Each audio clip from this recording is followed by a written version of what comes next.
Ako'y pupunta ngayon sa pag-ulan ng aking kalabaw dun sa damuhan, dun sa damuhan.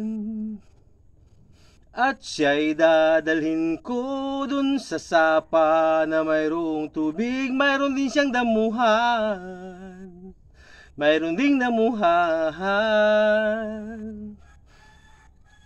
Araw-araw kong inuulang aking kalabaw upang siya'y mabusog at hindi siya magutom.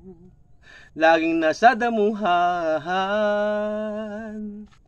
Dumilim man ang paligid ay hindi po pwedeng di ulahin to. Oh, oh, oh, oh.